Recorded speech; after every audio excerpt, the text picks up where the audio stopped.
Hi, this is Susan from Susan Christoffel's Counselling. Today, I just want to talk about being stuck in the fight, flight, or freeze response, what it is, and what we can do about it. So, the fight, flight, or freeze response is a response by our body to chronic survival stress. Everyone has their own unique response to the stresses in their life, which have mostly been formed through past experiences. These experiences may include being subjected to abuse, narcissistic manipulation, or any traumas which have left us with limiting beliefs about ourselves. We may also be telling ourselves negative personal stories and have a distorted view, not just of ourselves, but of others and the world. These responses are mostly unconscious and have nothing to do with any personal flaws. So self-compassion is needed rather than judgment. You may be triggered easily into an automatic unconscious response that comes from these experiences rather than what is happening to you in reality. So these responses are exaggerations, exaggerated responses to what is happening in the real world. Being stuck in fight or flight means you can't relax, are hypervigilant, have constant anxiety or irritation, and coping strategies, which is the way you unconsciously behave to keep yourself feeling in control and safe, may be doing any activity to excess, such as over-exercising, overeating, being a perfectionist, or relying on drugs or alcohol to keep yourself going, or even to numb you a little bit. If you're stuck in a freeze response, you may feel low, depressed, have brain fog, are tired even though you've had enough sleep, and you could even have chronic fatigue. Coping strategies may be procrastinating, avoidance, binging on TV or food, isolating yourself from others. Many people will go from fight, flight, and freeze and back again, but rarely feel regulated and calm. And many people don't understand why they feel the way they do. The aim is to be able to move easily between states and not to become stuck, but spend more time in a regulated state, feeling safe and connected to ourselves and others. Becoming aware of the experiences that have impacted us negatively and learning to set boundaries that align with our values is important. Being educated about our nervous system so we know the why and aware of our automatic responses is a really important step.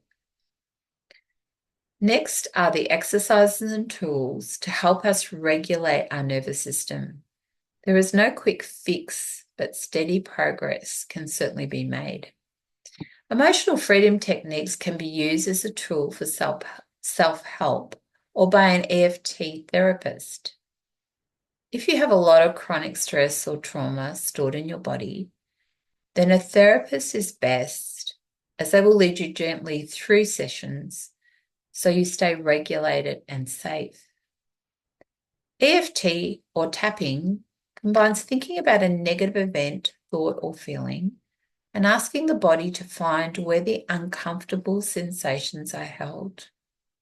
Over time, it allows you to sit with them in a safe way rather than automatically going to fight, flight, or freeze. Tapping on meridian points on the body sends a calming signal to the amygdala, which is the stress response center of the brain, which lowers cortisol and adrenaline. When the amygdala is on high alert, the rational part of the brain, the prefrontal cortex, goes offline, so you find it harder to think through problems.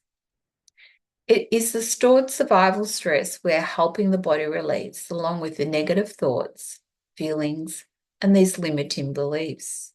This stress usually stays in the body until a person can do some somatic work like a EFT, as it works with the body and the mind. The body likes to release it slowly, gently and safely.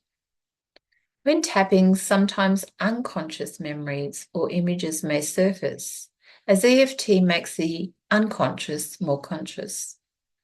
The thoughts or feelings about what we are tapping on can shift and change. This means the layers of the onion are peeling away.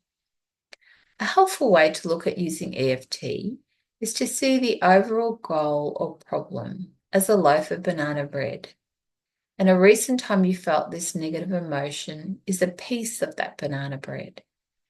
If we tap on enough pieces or aspects, the intensity of the problem will reduce over time.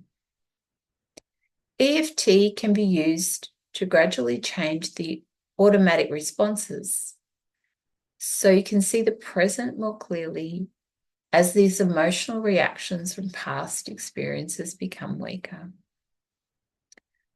Of course, once we are able to regulate our nervous system better, to come from a calmer state, we make much better choices and we can find solutions to our problems. I hope this has been helpful. If you've enjoyed it, please like it and share it. And have a look at my website if you want more details about how I work. Thank you. See you next time.